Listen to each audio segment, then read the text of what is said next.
My turn. What? I'm tired of you just knocking people out, man. Why don't you just let the guy walk around for 4 rounds? His damn family's there. His mama's there. Let the boy fight in front of his mama. Is this Halloween or what? 1997. Britain's Naseem Hamed is currently taking the British boxing scene by storm, displaying a flair and style not yet seen in the featherweight division.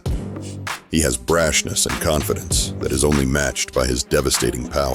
Kick has been loosened with that punch straight up. Well, that was, his jaw was loosened with that. Oh, look at that. Nassim can find another big punch like that! A right uppercut! His unconventional angles and willingness to forego his defense may allow him to land with incredible results. But they also cause criticism from those who feel his pugilist tendencies would catch up to him. Flashy young fighter who's gorged himself on a series of substandard opponents. Naseem Hamed! 2 falls of the submission. In spite of his technical shortcomings, he becomes a force in the division, conquering 2 titles and establishing himself as the man to beat at featherweight. I was too strong, too fast, and too good, and I'm world champ.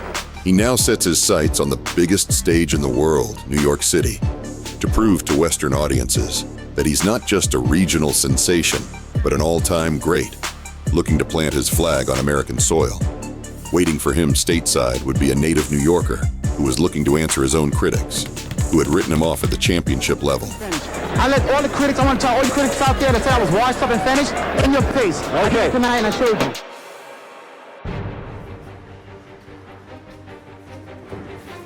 This is the guy who's going to take boxing into the next century. Hamed was groomed early to be Britain's next boxing star, and once he turned professional in 1992, he was selling out venues in England well before his first title win.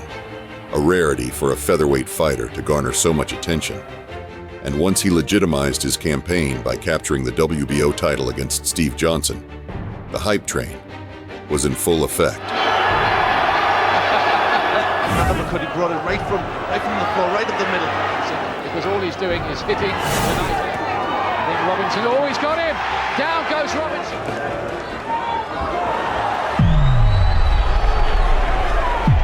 Prince Naseem Hamed is now king! He undoubtedly becomes the most recognizable face in British sports, dethroning British greats Frank Bruno and Chris Eubank. The main fight to watch in my mind at the moment is obviously Prince Naseem, because I mean I'm producing the goods, and obviously in my mind I'm carrying the torch for Britain, you know. And as soon as I get to the States, I'll be flying the flag, because I'm out there to beat a lot of fighters, you know, to win what I can win. Oh my word! His popularity only continues to grow, and now American companies Showtime and HBO Boxing are vying for the opportunity to fly over to England and broadcast the ascending star's fights to the American public. Nassim is international. He's worldwide. He's world-renowned. And Frank and I must get together and find him the type of quality opponents that will catapult him into the greatness that is his. His American television debut came in 1996 on Showtime, defending his WBO belt against #1 contender Daniel Alicea. That it is a great spectacle at the top level, and showmen like Hamed fill arenas like this. Seeing as though this would be American audiences' first look at the British sensation, a lot was on the line. A make-or-break moment for the Prince to see if he could answer the call of the bright lights. He certainly found a different entrance. They don't see many things like this in Las Vegas. The fight started off rough, with Nassim's tendency to carry his hands low, leading to Daniel sending him to the canvas in the first round. Again. Oh, he's got him down! Nassim is put down by a right hand. It seemed the Hamed show would be derailed before it ever got going, but he responded almost immediately, getting back to his feet and circling the ring. In the second round, he would remind everyone of his devastating power, closing the show by brutally knocking out Daniel with a furious combination. Round so far. Heavy punches. And a left. And I don't think he'll get up from that. It's called off. The fight is over. The fight is over. There'll be no count. He's won it in round 2. The 9th time he's won in round 2. Showing American audiences and contenders that he was a force to be reckoned with, and proving to his British fans that their admiration was warranted. And I hit him, I told you, when I hit him, they're going down from Allah. they're getting knocked out from Allah. Showtime were here. That's going to go coast to coast in America. Yeah. It was very important for you to look good. I want to fight any of them. I want to go to the. I don't want to. I want to go to the States. I want to fight in England. I want to box the best fighters in the world.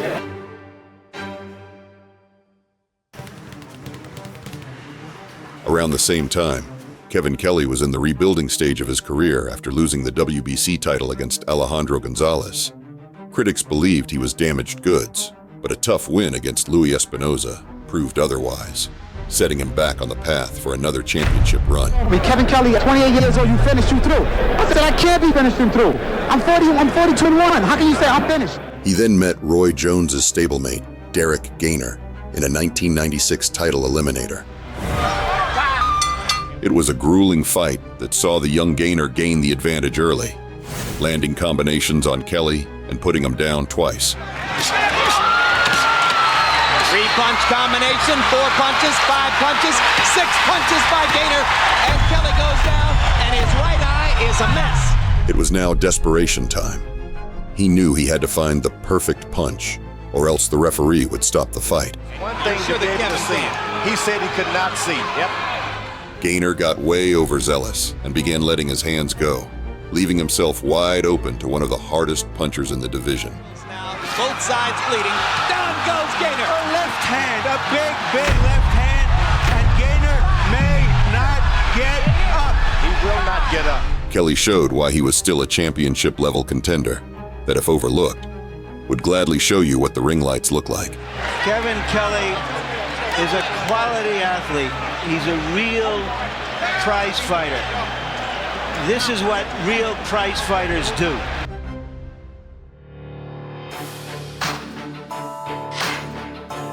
Back across the pond, Nassim's next challenge would be to dethrone long-standing champion and #1 ranked American featherweight Tom Johnson for his slice of the featherweight crown. Boom Boom gets a knockout, Nassim. Nassim has a glass jaw. He's going down, Boom Boom. He's down. Johnson was coming off 11 defenses of his IBF belt.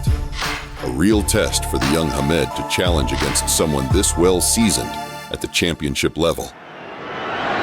One of the key things is what happens when Prince Naseem Hamed lands what he calls his rocket launchers. The fight started off with both men measuring and gauging each other's distance. Hamed would start to open up, and his superior reflexes and speed began to break through, frustrating Johnson, landing clean shots over his jab. You've got Nassim coming in with a right hand, left up, again fighting As he continued to land, his confidence grew, and he began to dance and taunt the long-standing champion.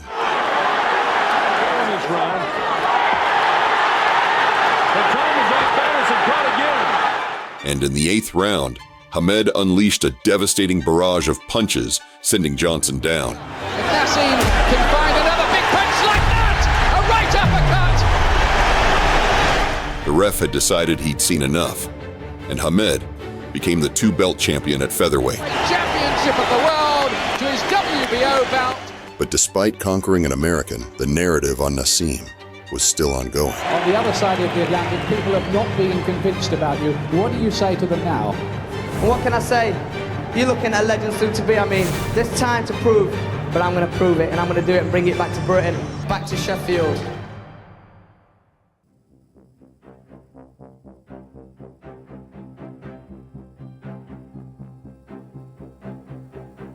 He asserts his dominance over the division with impressive knockout victories against Bill Harding. Billy Harding once again sprawled on the canvas.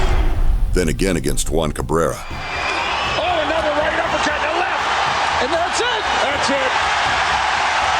it. His list of lucrative opponents under the Showtime umbrella was now beginning to slim. And going into his biggest fight of 1997 against Jose Badillo, HBO was now beginning to seem like the more viable option for the cash cow, with potential super fights against Marco Antonio Barrera, Eric Morales, and Kevin Kelly waiting for him across the promotional lines. As if Muhammad Ali himself had reincarnated into the body of a featherweight, he gave arguably his most crowd-pleasing performance, dancing and dismantling his opponent in a 7-round TKO victory. Poor Padillo, who's taking all this. Blood coming from his nose. This could be the finish now. They want to stop it.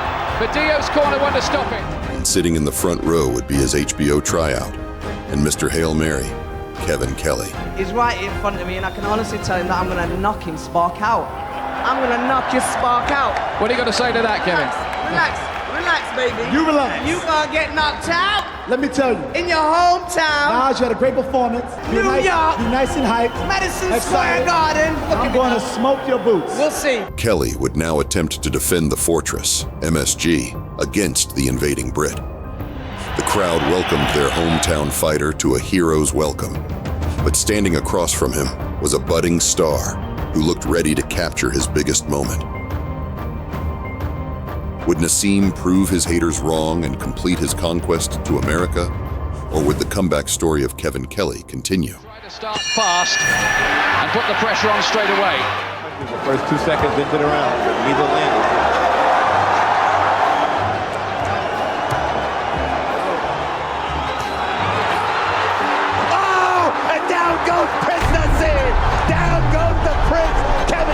Again, the prince's habit of overextending himself was costing him, and it wouldn't be the last time.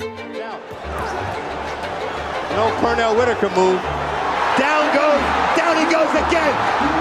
Another big. It seemed as though those pugilist tendencies had finally caught up, but he settled in and found his range. He's getting beat up right now. Hamed had finally found his range and put Kelly down. And these knockdowns seemed a lot more conclusive than the ones landed on him. Big shot. Nassim is out on his feet. I think Nassim is out on his feet. He wobbled something big time. Kevin reaching Nassim again. Oh, Kevin's throwing those overhand shots. Nassim. Kevin Kelly still throws those chopping punches. Down goes Kevin Kelly. Oh, that was a solid shot by Nassim. That one hurt Kevin. It was now just a matter of time for the prince to close the show. Then Kelly hit him again. Kelly throws hard punches again. This fight has ebb and flow, back and forth. Both guys throwing home run shots now. Down goes Kelly again. 40 seconds to go in round 4. 8, 9, 10. They stopped the fight. In one of the greatest fights, not just in featherweight history, but all of boxing, the brash and never low-key Naseem Hamed showed why he was the real deal and why he was a real champion that should be respected as such. Kevin Kelly further showed the heart of a champion, and even in defeat, we saw he had a lot left to give to the sport. Hamed would, however, meet his match just 2 years later after the Kelly win. Naseem Hamed has been beaten for the first time. A humbling experience for the prince. But that's a story for another day. Everybody's always going to say, yeah, but is your son as good as you?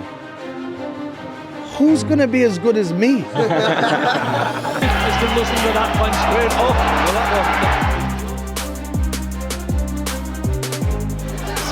Can find another big punch like that. He's getting that right hand working so well, and this is a very confident Hamed.